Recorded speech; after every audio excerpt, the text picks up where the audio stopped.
Hello everyone, welcome to your channel in the rational English classes. आप लोग का बहुत बहुत स्वागत है रेशनल इंग्लिश क्लासेस में। प्यारे बच्चों, आज हम लोग पढ़ेंगे ऑक्सिलरी वर्ब्स के बारे में। ऑक्सिलरी वर्ब्स किसे कहते हैं, इसके कितने प्रकार होते हैं, इसका कैसे प्रयोग किया जाता है, इसके बारे में हम लोग पढ़ेंगे।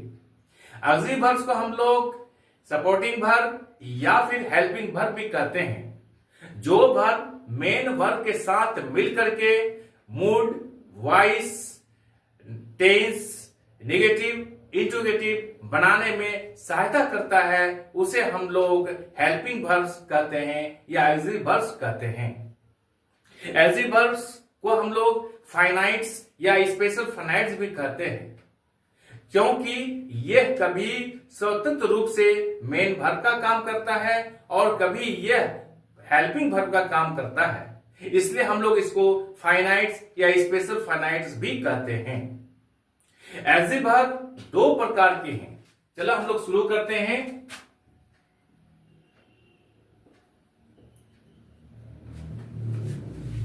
ऑक्सिलरी वर्ब्स, इसके दो प्रकार होते हैं। कौन कौन?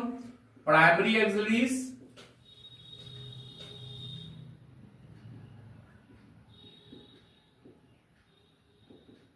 और दूसरा हम लोग पढ़ेंगे मॉडल ऑक्सिलरीज।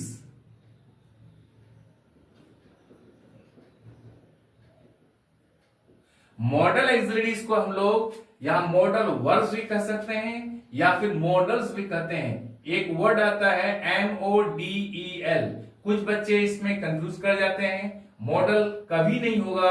मॉडल का अर्थ होता है जैसे नमूना या आदर्श, मॉडल बॉय, मॉडल गर्ल या मॉडलिंग करता है जो, उसके बारे में हम लोग बोलते हैं। लेकिन यहां पर होगा, ये गलत है, यहां पर होगा MODAL, ये सही है। अब हम लोग क्या करेंगे? प्राइमरी ऑक्सिलरीज तीन है। कौन कौन है? Number 1 to be, number 2 to do, number 3 to have. हम लोग ऑक्सिलरी वर्ब का पार्ट 1 में पढ़ चुके हैं टू बी के बारे में। आज हम लोग पढ़ेंगे टू डू के बारे में। नंबर दूसरा पढ़ेंगे टू डू के बारे में। टू डू का रूप होता है डू, डज, डिड, डन। इसके बारे में हम लोग चर्चा करेंगे। इसको चर्चा करने के पहले हम लोग कुछ सेंटेंसेस को लेते हैं। जैसे I ran faster than he did. दूसरा लेते हैं he did not went to college yesterday. वह कल कॉलेज नहीं गया था। That's all। ये दो सेंटेंसेस को लेते हैं हम लोग। प्यारे बच्चों, यदि आप इनके बारे में जानते हैं तो अच्छी बात है। अगर नहीं जानते, कोई कंफ्यूजन है, तो चले हम लोग इसको पहले समझ लेते हैं। इसका सही रूप क्या होगा? I ran faster than he did, इसका अर्थ क्या होता है? इसको समझने के पहले एक नियम को समझना, एक कंसेप्ट को समझना जरूरी है। कंसेप्ट क्या है? यदि किसी सेंटेंस में कोई वर्ब हो, यहां रेन का प्रयोग किया गया, रन का वर्ब टू रेन होता है, रेन का प्रयोग किया गया है, और इस वर्ब को दोबारा अगर लाया जाए तो उस लाने के रोकने के लिए हम लोग क्या करते हैं? डू का प्रयोग करते हैं। इसको हम लोग कहते हैं सब्स्टिट्यूट फॉर अदर वर्ब्स, या फिर दोबारा वर्ब को लाने से बचने के लिए हम लोग क्या करते हैं? डू का प्रयोग करते हैं। अब यहां समझ लेते हैं। आई रेन फास्टर, मैं और अधिक दौड़ा। देन अपेक्षाकृत या THAN है, देन ही डिड, इसका अर्थ होता है देन ही रेन। इसका अर्थ यह होता है देन ही डिड, इसका मतलब देन ही रेन। यहां जो रेन आया है, इसी की रिपीटेशन से बचने के लिए हम लोग डू का प्रयोग करते हैं, या डू का वर्ब टू है, डिड का प्रयोग किया गया है। इसका अर्थ ये होता है I ran faster than he ran. इसका अर्थ ये, उसका बदले में क्या कर सकते हैं हम, then he did. That's all. Am I clear? अब दूसरा सेंटेंस लेते हैं, he did not went to college yesterday. ये सेंटेंस गलत है। इसका सही रूप क्या होगा, यदि यहां पर डू डज डिड आ जाए, निगेटिव बनाने में इसका प्रयोग किया जाता है, डू डज डिड आ जाए तो इसके बाद क्या होगा, यहां वर्ब का मूल रूप होगा, चाहे वो किसी भी टेंस में क्यों ना हो।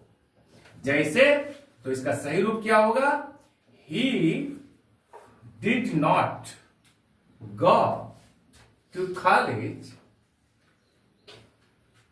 यस्टरडे। यहां पर वेंट नहीं होगा, यहां पर क्या होगा, गो का प्रयोग होगा। Am I clear?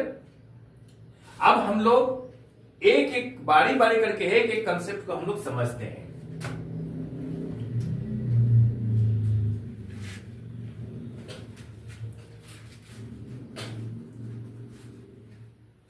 डू का प्रयोग मेन वर्ब के रूप में किया जाता है। मेन वर्ब के रूप में कैसे किया जाता है, जैसे आई डिड माई वर्क, मैंने अपना काम किया, ये पास्ट इंडिफिनिट टेंस में है।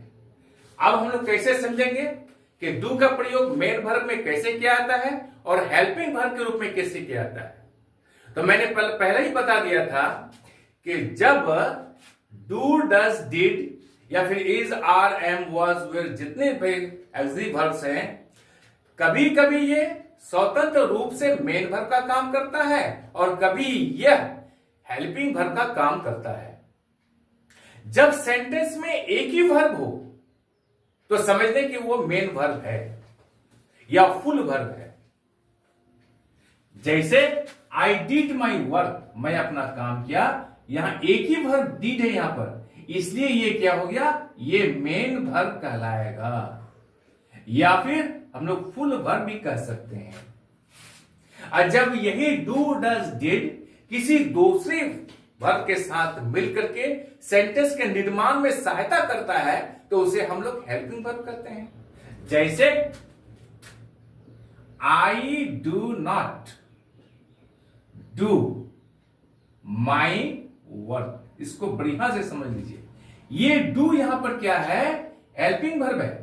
ये डू ये मेन वर्ब है, मेन वर्ब के साथ मिलकर के ये हेल्पिंग वर्ब आया है डू बन करके नेगेटिव बनाने के लिए। इसका यहां पर कोई अर्थ नहीं होता है, ये केवल सेंटेंस के निर्माण के लिए यहां पर इसका प्रयोग किया गया है।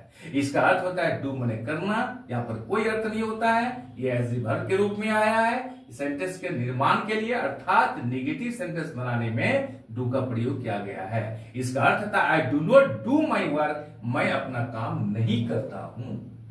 और यहां पर एक ही वर्ब है, जब सेंटेंस में एक ही वर्ब आए तो वो मेन वर्ब कहलाएगा। Am I clear? अब दूसरा कंसेप्ट को हम लोग समझते हैं। डू का प्रयोग नेगेटिव बनाने के लिए किया जाता है, तो मैं समझा दिया चुका हूं यहां पर। I do not do my work, दूसरा सेंटेंस लेते हैं, ही डज नॉट प्ले, वो नहीं खेलता है। ये डज ये हेल्पिंग वर्ब के रूप में आया है, यहां पर प्ले मेन वर्ब के रूप में आया है। यहां पर नेगेटिव बनाने के लिए डू डज डिड का प्रयोग किया गया है। यहां डज आया है नेगेटिव बनाने के लिए, मेन वर्ब के साथ मिलकर के यहां पर सेंटेंस के निर्माण के लिए, सेंटेंस को बनाने के लिए हेल्पिंग वर्ब के रूप में डज का प्रयोग किया गया है। That's all. अब नंबर 3 हम लोग पढ़ेंगे। तीसरा कॉन्सेप्ट क्या है, डू का प्रयोग इंट्रोगेटिव सेंटेंस बनाने के लिए किया जाता है। कैसे बनाया जाता है, जैसे डू यू प्ले, क्या तुम खेलते हो। डू यू रीड, क्या तुम पढ़ते हो। डज शी सिंग, क्या वह गाती है। तो डू का प्रयोग इंट्रोगेटिव सेंटेंस बनाने के लिए किया जाता है। चौथा कंसेप्ट हम लोग क्या पढ़ेंगे, डू का प्रयोग इंफेटिक सेंटेंस बनाने के लिए किया जाता है। इंफेटिक सेंटेंस किसे कहते हैं, जोरदार। जोरदार वाक्य बनाने के लिए डू का प्रयोग किया जाता है। जैसे ही डज रीड, अगर हम कहते हैं ही रीड्स, वह पढ़ता है, वह पढ़ता है, ही रीड्स वह पढ़ता है। अगर यहां हम डज लगा देते हैं, ही डज रीड, तो इसका अर्थ क्या होता है, वो पढ़ता ही तो है। आई डू प्ले, मैं खेलता ही तो हूं। सीता डज सिंग, सीता गाती ही तो है। ये जोरदार सेंटेंस हो गया। That's all. तो इंफेटिक सेंटेंस के निर्माण में डू का प्रयोग किया जाता है। पांचवा कंसेप्ट हम लोग पढ़ेंगे, डू का प्रयोग रिक्वेस्ट के अर्थ में इंफेटिक सेंटेंस में प्रयोग किया जाता है। रिक्वेस्ट के अर्थ में, रिक्वेस्ट को बताने के लिए। जैसे आपके यहां कोई आता है तो आप उसको सी ऑफ करते हैं, विदाई करते हैं, तो क्या बोलते हैं नॉर्मली, फिर आइएगा, सी यू अगेन। लेकिन यदि आप ये कहते हैं डू कम प्लीज, कृपया आप जरूर जरूर आइएगा, यानी आप जोड़ देते हैं, तो वैसे सेंटेंस को, रिक्वेस्ट को प्रकट करने के लिए इंफेटिक सेंटेंस में डू को पहले प्रयोग करते हैं हम। Do come please. दूसरा sentence, do help me please, कृपया मुझे जरूर जरूर सहायता कीजिए। डू हेल्प मी, मुझे जरूर सहायता कीजिए, प्लीज, कृपया। That's all. एक कंसेप्ट क्लियर हो गया। नंबर 6 हम लोग कंसेप्ट को पढ़ेंगे। हम लोग क्या पढ़ेंगे, हम लोग जैसे पढ़ चुके हैं पहला नियम में, डू का प्रयोग वर्ब की रिपीटेशन को बचाने से बचने के लिए किया जाता है। जैसे मैंने बता चुका है, क्या पढ़ा है हम लोग, आई ran faster than he did। इसका अर्थ क्या होता है, than he ran। हम लोग इसको पहले चर्चा कर चुके हैं। अब सातवां कंसेप्ट को हम लोग बोलेंगे, 7th कंसेप्ट को। क्वेश्चन टैग बनाने के लिए डू का प्रयोग किया जाता है। जैसे he lives here,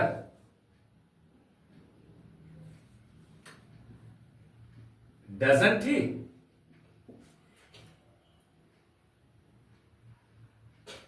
He lives here, doesn't he? इसका क्या अर्थ होता है, वह यहां रहता है ना। जब इस प्रकार का सेंटेंस बनाना हो, वह यहां रहता है ना, he lives here, doesn't he, तो यहां पर does का प्रयोग किया गया है। इसको यहां बनाने के लिए, क्वेश्चन टैग बनाने के लिए प्रयोग किया गया यहां पर डज का प्रयोग। तो जब ये यहां पर अफर्मेटिव हो तो यहां निगेटिव बनाते हैं। अगर ये रहे कि वो यहां नहीं रहता है ना, पहले निगेटिव हो, तो क्या हो जाएगा, यहां वाला हम लोग अफर्मेटिव कर देंगे। जैसे he does not live here, does he? He lives here, doesn't he? वह यहां रहता है ना, वह यहां नहीं रहता है ना, तो he does not live here, does he? वह यहां नहीं रहता है ना। That's all। अब हम लोग 8वां कंसेप्ट को हम लोग पढ़ते हैं, 8th कंसेप्ट। इसको ध्यान से देखिएगा। शॉर्ट एग्रीमेंट या डिक्स एग्रीमेंट को बताने के लिए डू का प्रयोग किया जाता है। सहमति को या असहमति को बताने के लिए शॉर्ट में उस डू का प्रयोग किया जाता है। जैसे क्या आता है, जैसे शॉर्ट एग्रीमेंट, डिसएग्रीमेंट क्या है, ही स्पीक्स ए लॉट। हम लोग बोलते हैं ही स्पीक्स ए लॉट, वो बहुत बोलता है।